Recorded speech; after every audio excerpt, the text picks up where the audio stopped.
I could think of no better person than our next guest, who is Katie Kimbell. So Katie, hopefully we'll have you turn on your video for us here.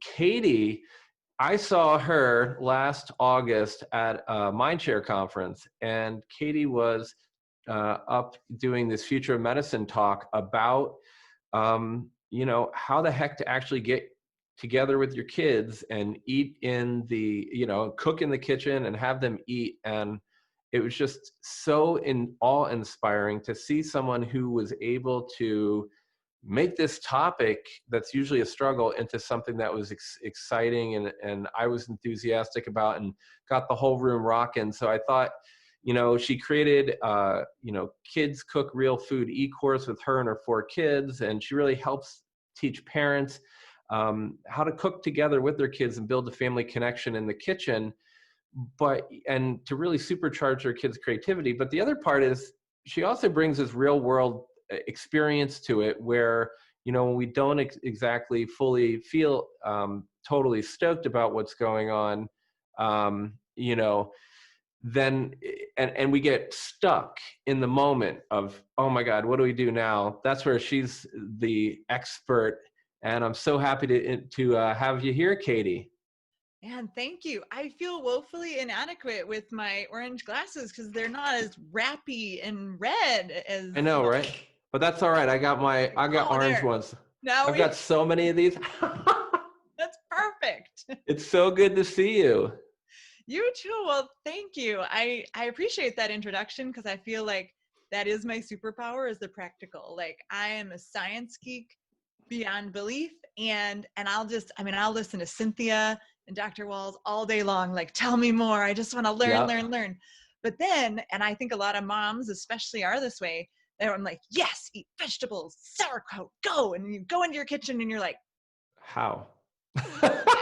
Like, we need the practical. So that's where I can come in and go, okay, step 1, step 2, chill, mama, you can do this. Like, here's how to distill it down. Yeah, I'm so stoked for this conversation because, like, this is the energy I remember. I was like, who is this person? She rules. Like, because it's like, you're passionate and you can, and I feel that you've done this, right? And it's like, when you're like, hey, I have 4 kids and I figured out how to do this in the kitchen. I mean, I've got a daughter who, when she was like 4 or 5, I got her the knife with the little finger guard, and then the other one, and it lasted for like a month, and then if at best, and then, a year, and she plays in the kitchen, and we have our moments, and we try to take advantage of them. But what are 2 things I really want to touch on is, one, how do we just get creative as parents in the kitchen? And then how do we get our kids as energized about being in the kitchen with you as you are about talking about this? Well, okay, so how can parents be creative in the kitchen? Like, with food? Yeah, right. Okay. Dishes, cleaning up. No, yeah, definitely with the food. Let's start with the food part. I know, it does kind of sap. So I will say, in light of this COVID-19 stuff, I went to the store last Monday, and I am determined not to go again for 4 weeks. And it honestly has nothing to do with the germs, but I'm a highly sensitive person, and seeing like half the people in masks and half the people not, and the whole grocery store just felt oppressive. And I came home and I was like spent and angry. And I said, kids, this is the food we have. Mama's not going back for a month. So 2 squares toilet paper per wipe, et cetera, et cetera. So for us, it's where I'm being very conscious of using up the short lasting vegetables. We have lots of long lasting vegetables. Like, cabbage is my best friend right now. We're growing sprouts so that we continue to have fresh food even on week 4, no problem. We can sprout our lentils. And we're having quite a bit of legumes and rice. We have the black rice and the brown rice, and switching it up, every couple of days, so that it's not like eat all the good food and grill and then have 2 weeks of beans and rice. So we're really trying to switch that up. And salsa heals all wounds, I think. That's good. Children love Mexican food. Right. So we talk with our kids about just making stuff out of thin air, like what vegetables can we put together. And in my class, we have one little lesson where we get out all the spices and we kind of put them in little clusters. We smell them and put them in little clusters, like what might go together. And do you think this is Mm. pleasant or unpleasant? I know parents tell me they appreciate that kind of like gentle language so that the kids aren't going, ew, gross. It's, oh, that's unpleasant. And it makes it a very pleasant experience for the parents because it's all very, sort of upscale, like British tea. This is pleasant or this Right, is unpleasant. And right. then they think about what might go with certain meats or certain vegetables and just have fun with that. Yeah, so it's interesting as you're saying that. I think about with our daughter Talia. She loves to start cutting up cucumbers because she loves them, and then mix weird stuff with it. And the one thing I've noticed is that her palate and my palate are very different. We've taught her over time to be kind of similar, but man, she will combine stuff that to me, if you gave me the list of ingredients, I'm like, that is going to be the grossest thing ever. And then when she gets done with it, it tastes good.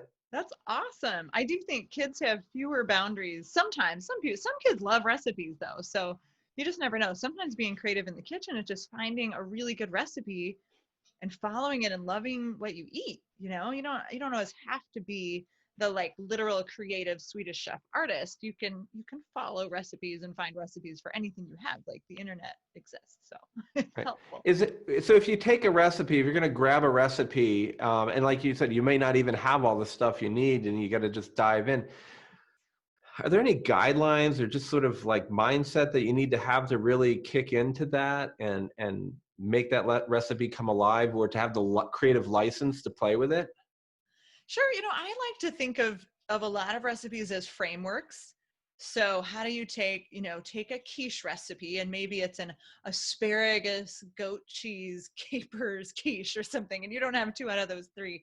But I mean, you can make a pizza quiche with some oregano and some pepperoni from the pantry and some pizza sauce. You can make a Mexican quiche. So, similarly with soups, similarly with pizza, like pasta, you can kind of take every category of food and say, well, let's just make a framework. You should have Hmm. about a cut few 2 cups of the vegetables and 2 cups of the sauce or whatever, and just put things together. We kind of teach our kids to look into the fridge and see what's there. So you might get some leftover rice, you might put it with a homemade cheese sauce and some leftover chicken from the slow cooker meal, and just kind of mix it all up, steam some broccoli. It's always about remembering the vegetables on the side. That's something we talk about.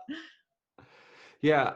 Are there certain foods that, in your experience teaching, parents and kids to do this kind of stuff together, that they act like like if you're, because I can imagine just sitting back as parents are like, you know what, my kid doesn't like veggies. Yeah. I mean, are there like starter veggies? I don't think it's always about a certain food. I think that's what we parents, we get this in our head that they have to eat like food A or food B or the vegetable food group, or, oh my gosh, my kid doesn't eat green things, where, I'm a terrible parent or something. It's food is the experience, and the Mm. experiencing food like scientifically does help kids eat better. Right. So I know you're having Dr. Nicole Birkins on, is it tomorrow, I think, and Yeah, she tomorrow night. taught me about the idea of exposure. And so I like to call it the exposure bucket. Lots of kids, they tell you when you're feeding your toddlers, right? Oh, like don't give up. If they spit things out, feed it 10 times and then they'll eat it, right? Which is like sort of good advice, except that all children aren't the same. So that number 10 is not going to be the same for all kids, right? Like baby Katie might accept broccoli after 2 tries, but baby Tom might need 157 because baby Tom's a very picky eater, right? Right. And some moms are like, yes, yes, my kid is 200. And so that can be a long, hard road for a parent to put a piece of broccoli on baby Tom's plate 157 times because he needs that many exposures, to get him to eat the broccoli. But what's wonderful is that any exposure counts. You don't have to taste it. So you can, not right now. Usually I would say shop for the broccoli, but not right now. You can wash the broccoli, cut the broccoli, serve the broccoli, cook the broccoli, have it on your plate, pass the broccoli to a family member. Like every single tactile exposure, whether it's touch or smell or hopefully some tastes, will get that child closer to maybe they have, again, 157 threshold bucket. Mhm. And anytime they're experiencing food away from the table, there's not that pressure to eat it. So again, Yeah. it's not about the food. It's about taking the pressure to eat it off. It's about exposure to food. It's about, psychology says you create an open loop. Humans don't like open loops. And so when a child is part of the making, there's a little piece in their brain that wants them to be a part of the eating, to finish the process, to close that loop. So it's a little bit of little magic pixie dust to get kids involved in the kitchen, regardless of the vegetable. So you're saying I could actually get my kid to cook the veggies, not eat the veggies, and that will lead to them eating the veggies later on? Sooner than they would have had they never been involved in that experience that day. Yeah. Nice. So I do need to point out one thing. That means that all of us adults have to eat our veggies. So go replay what Dr. Walls told us, but that's the thing. One of the things I think is so important as a parent and just as a person on the planet, we have so much influence over the people around us. Right. And we often downplay that. And it's so important because whether it's at work, whether it's with our spouse, and definitely with our children, even our teenagers, I think Cynthia was talking about some of her kids are like in that age, like, not really, mom. They're still peeking around the corner going, oh, what are mom and dad doing? And if I'm eating pizza and chips all the time, I know what my kid's going to end up doing. But it's interesting that you said it that way, Katie, because I remember like when Talia was young, she just got on veggies right away because it was just like a big part of what we did. And she never left them, but there was this period of time where it kind of dipped a fair amount. And I'm just like, oh, am I a horrible parent? Like, we're both doctors. We talk this, it's like, we're like, this whole event is like I'm bringing everybody together who's like my friends, and so we can nerd out on like nutrition and food and health. And I'm like, am I doing a bad job? Right. It's super common, like ages 2 to 5. Is that when it happened? It was after that. Really? It was so weird. Oh, she would eat everything. And it was like 7 to 9. Okay. I was like, yeah. So that's what I'm thinking. I'm like, we're past it. We made it. She's going to eat veggies the rest of her life. So anyhow, the long and the short of it was we never made it a big deal. That's good. And then she just did it. Cause I remember, when I was a kid, my mom used to make me clear my plate. So she had these nasty canned peas, and I was giving them. And one night I just kept handing them under the table to the dog, and I was so psyched. He was hooking me out. He's eating them and everything. And then I go to get up, and my mom yells at me. I'm like, "What?" And the dog turned me in. They were so bad, he didn't even eat them. Oh no. So. Oh no. Yeah, but we have to lead by example and actually eat them. My parents did eat those things. I don't know how, but so yeah, it's one of those things, diving in and showing. But I guess one of the things that when you're talking about all that, it just brought back this flood of amazingly, it closed several loops for me, which is why I'm kind of going off. But one of the things, and I wonder what your experience has been, is I've found that our Talia really likes things that are either, like she likes the cucumber and the mango, but also she loves arugula with lots of lemon juice on it. Nice. So have you seen that? Like, I mean, to me, that's kind of a strong peppery flavor with this big, strong citrus. I mean, do some kids really prefer like bold, strong flavors that maybe the adult might be like, ew? Yeah, true. We process our senses sort of at different rates. And so for some kids, any of those big flavors are going to be way too big and overblown. And we think they're boring because they only like bland foods. But to them, the bland foods taste, more like medium foods would to us, just because their senses are processing so high. Some kids' senses are processing lower. So then they want like those fire Cheetos and those big, hot sauce and like the arugula, because they're, to them, it's not as crazy. I mean, it's just differences for sure. Differences in personality.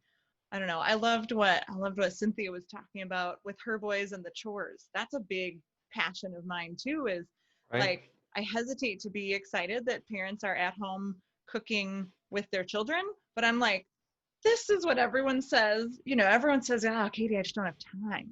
I don't have time to slow down because we have soccer every night at 6, right? I don't have time to slow down because our life is too busy. And I'm like, everybody has some more time now. So again, I hesitate to be too excited, but it's an ideal time to build those life skills. And I think there's no greater one than how to cook, because we're going to do that 3 times a day, every Your day, whole the rest life. of our lives. Well, it's kind of like this chores, like you were saying, like Cynthia said, it's like, my dad taught me how to not only clean the toilet, but how to fix the damn thing. So now I'm Love it. screwed. I have to do it, but I need it as an adult. So, are there, so like we're talking about like introducing foods, and sometimes somebody might not like it, and it's just the act of it being around.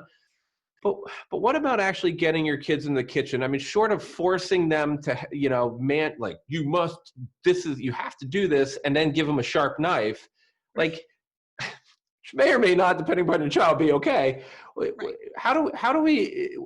What are the tricks and tips to kind of get us moving in the direction of the kitchen? And is the exposure the same type of thing? It's, I think for doing the task, it's a little bit different than the exposure to the food, but let's split kids up into some different age groups, because motivation and how we do this is going to be very different for, our teenagers and our 3-year-olds. I think like kids 5 and under, they're so intrinsically motivated. Like, what do? Mama, can I help? Mama, can I vacuum? Like, they think doing chores is fun if you don't tell them that it's not, right? Like my 2 youngest are 5 and 8.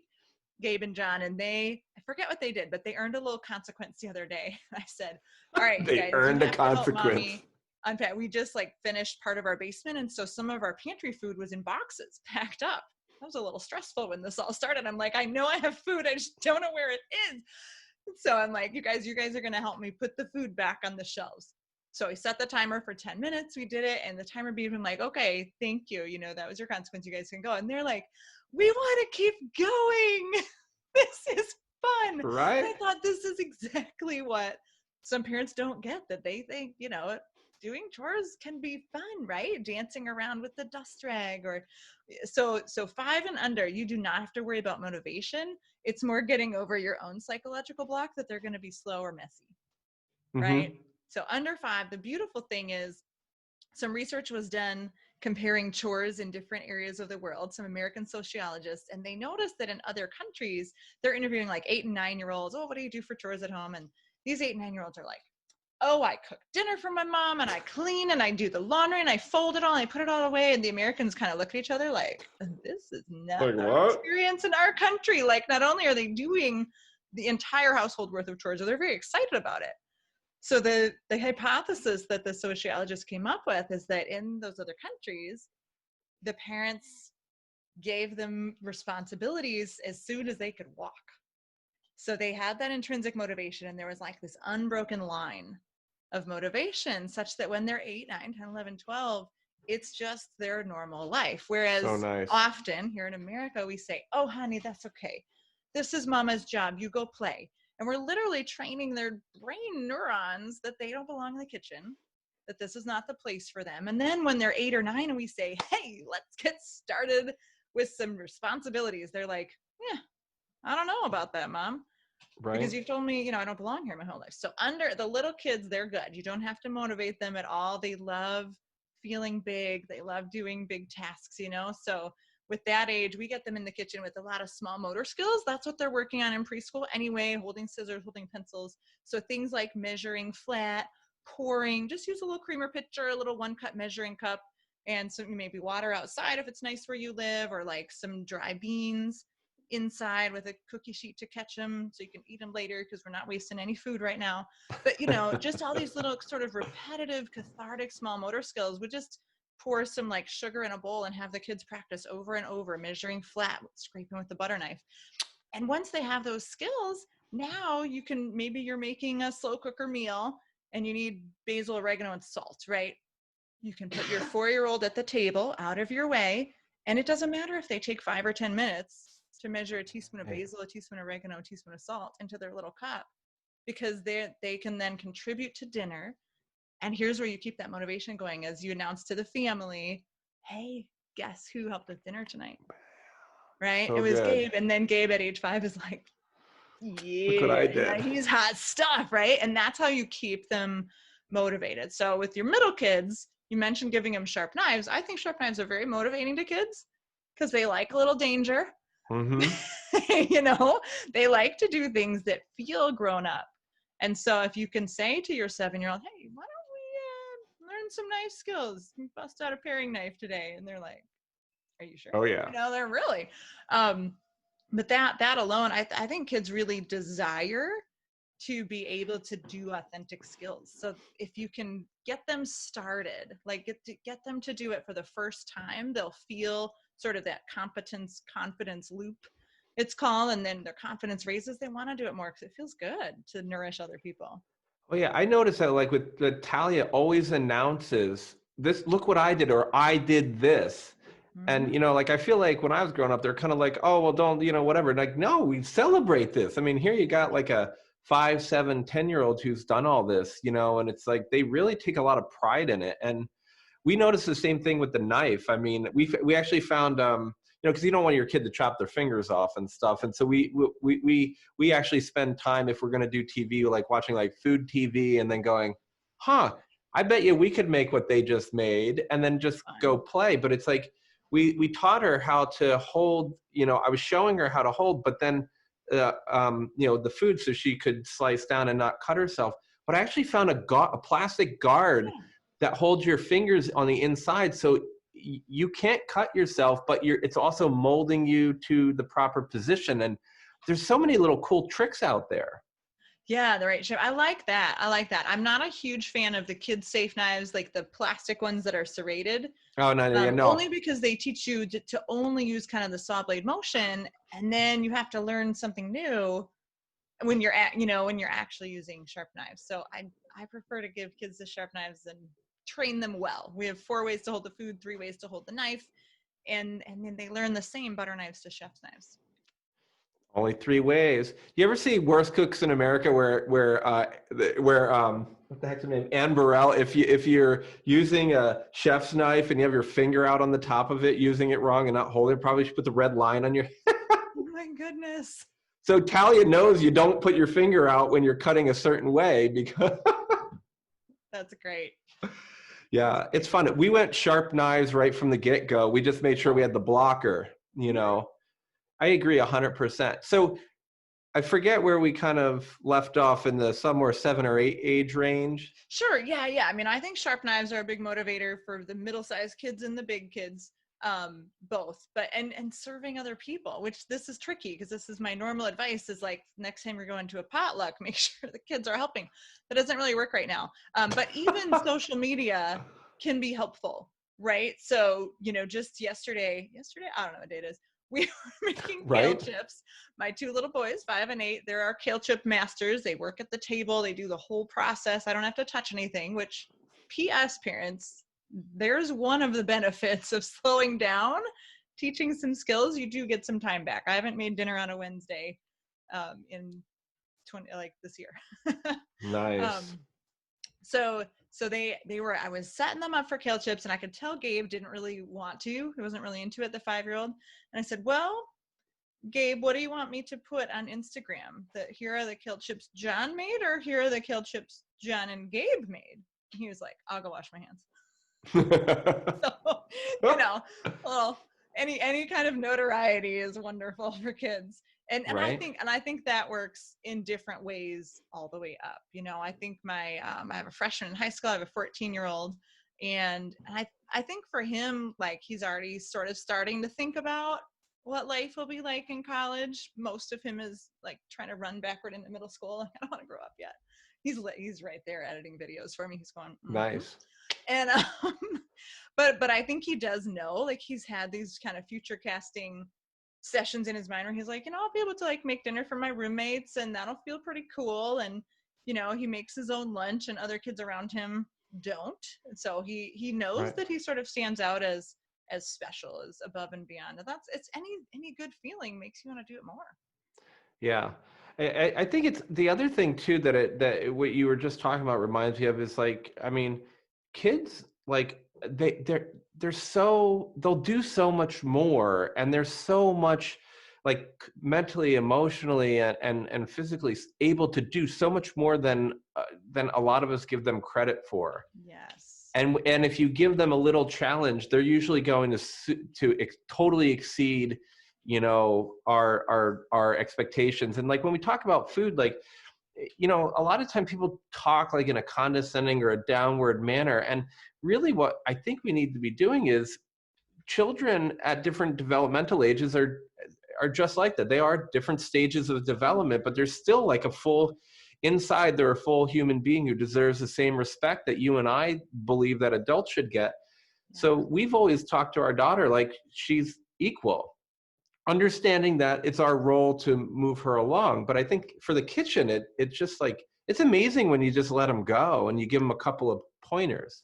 Mm-hmm. I love to remind parents that, like, if you look at what a kindergartner, how they write, big, blocky, their small motor control is pretty stinky at age 5, and how many words they can read, right? They're pretty limited. And then go just 2 years later, 2nd grade, the writing's smaller, their small motor control, they can write paragraphs and whole stories, and they can read chapter books. And like, that is incredible exponential growth. And yet at home, we're generally still having them sort the socks, dump the stuff in that we've measured, and stir with us in the kitchen. Mm-hmm. We forget that we can exponentially explode their responsibility, and they do love it. They love the more you can give them. So if I have anything to say to parents during this time, it's capture this time and get the kids doing all the life skills, but especially the cooking, just because that's the one you're going to use 3 times a day. You only have to fix the toilet, like, hopefully a few times in your life. Right. Well, and I think also some of us who are looking to get time back, like I remember, like I wanted some help with cleaning, just a simple task, and like Talia cleaning up her room, and I'm like, why am I not getting this at home when I know she does it at school? It's part of their day, right? And she comes home and tells me about it. And then I did exactly, I caught myself a year or 2 ago doing what you just said, which is like, they do it all at school. I come home and I'm just like, oh, we'll just do all that. Or you're not going to do it. I'll just do it. Yeah, just have them do it. So I have another question too, is how do we, let's say that we're a parent or just an adult who doesn't have kids, who is like, yeah, this sounds really cool, but I hate cooking. Like, I mean, are there like, because I feel like, a lot of us can still get a little takeout, but, we're running out of all the freeze-dried goods in the store or the, the TV dinners. So what are places where adults can kind of dive in and kind of, or tricks for sparking their interest so that they can eat healthily during all of this and beyond, and also get their kids going? Yeah, hopefully. I know for like my husband, it took a 10-year journey from when I sort of flipped to like real food, like raw milk, 100%, sourdough and all this stuff, until he accepted it. He let me do it, but he still would, the first year, would go out and buy covert cereal and hide it in the basement. And so it took literally a 10-year process of education. So we're both definitely science geeks, and we had to listen to the Dr. Terry Walls of the world telling us, like, this is the best way to eat for your health and longevity and the way you feel today and the way you sleep, right? And just like once that kind of sinks in, then you're like, okay, you have to be ready to want to do it, I think. Now, for me, having kids got me into nutrition. So hopefully parents out there are thinking, this is the time where I can't complain about the school feeding my kids junk. I can't complain about the sports giving them the Gatorade and the donuts. Like, it's all me, which is intimidating but promising, right? It's all us. So even if you don't love cooking, like, it can be a family activity. And I have a lot of parents say, yeah, Katie, I'm kind of learning along with them because my mom never taught me to cook. So I've like bumbled my way along, but I'm enjoying, learning with the kids through Kids Cook Real Food because they don't have the skills. So, it can be a family activity. Sometimes it's the science geek in you, just knowing that you want whole foods. And if you want whole foods, you got to cook for yourself, but it doesn't have to be complicated, right? You don't have to be a chef.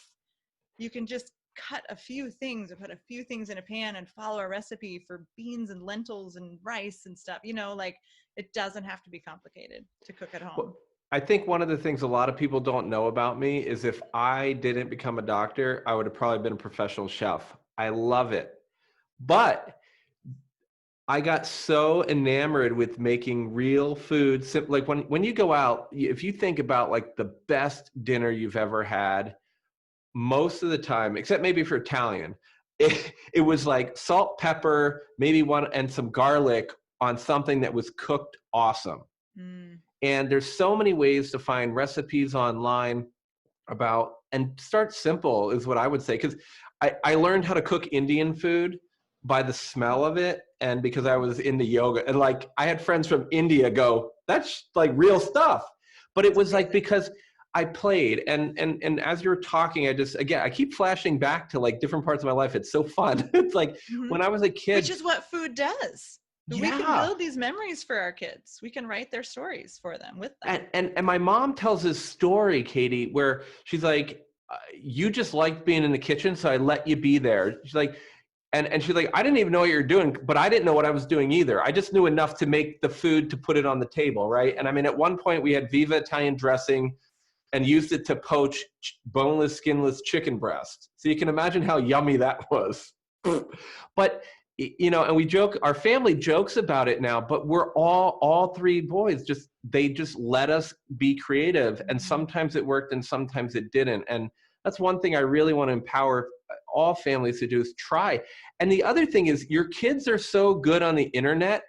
Tell them that you want the simplest, basic, most bulletproof recipe. They'll be able to find it. Yeah. And maybe and then you can do it together. Yeah. And I collected a couple recipes. We'll make sure that, your audience gets it. Just like simple sort of beans and rice type stuff, the things that you might do have in your pantry. I heard Dr. Walls talk about making sauerkraut, and I made kimchi for the first time in forever recently. So I have that recipe. There's so much goodness out there. It doesn't have to be super complicated. We did have a question pop in too, and I'm glad I put it on the side here in my notes, and then I almost forgot. So I'm glad you said kimchi and sauerkraut. Are there simple tips for sauerkraut that we can give people now, or is it and then we can definitely send them a recipe when we put the replay and the blast out. Yeah, I mean, sauerkraut, amazingly, it's not that hard. Like, you just slice up the cabbage, you put it in a bowl, you pound all your aggression out on it, which is a good stress reliever in this time. You need either a ton of salt or a medium amount of salt and some whey from your yogurt. And then you stuff it in a jar. Like, you don't let the vegetables come out of the liquid, and you just kind of like peek on it every day and say, hi, Bubbles.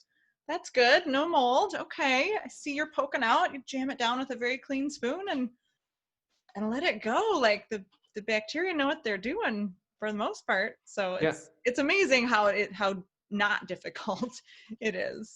And how long would you say you usually leave? I mean, I know you can leave it for a really, really long time to really get it strong, but where do you want to start until it starts to go bad? But what's your favorite from beginning to eating, and then from when you can eat it to when you should be done with it? Sure. Well, I think most people say 7 to 14 days ferment. And again, like, I'm the super practical. Like, I haven't done like all the 50 million ways because I don't want to think that much. I just want to get it done. So when I made kimchi, which someone told me, this is not kimchi, this is just sauerkraut with carrots. I'm like, it tastes really good though. So it's fermented. All that matters. I did 10 days and just, like I would smell it after even 3 days. I said, oh, this smells so good.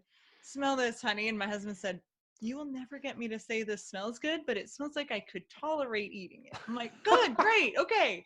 So, when it smelled really good to me, and I thought, if it gets a few more days sour, it might not smell that good. I think it lasts a really long time in the fridge. Yeah. I don't even know how long, but once it's fermented, and then if it's in the refrigerator, you're good for a long time.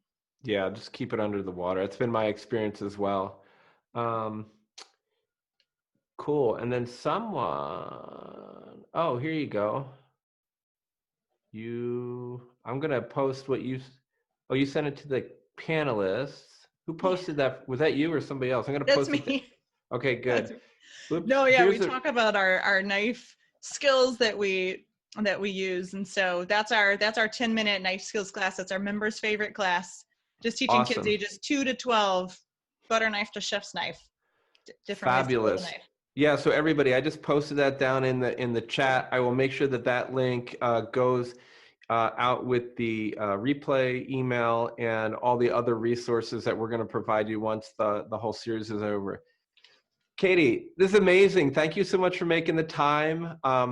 This is actually like, I love doing the Dr. Geek thing and talking about it, but if we actually don't dive in and start doing it, and I feel so privileged that my mom let me play and let me experiment. And I'm just so grateful that you're sharing the gift, um, not only with this group, but with, with the world about how to get kids in the kitchen. So thank you so much. And all the best to you and yours, and tell your 14-year-old guy he's doing a good job in the corner there doing the video editing. I've got some videos he could edit next.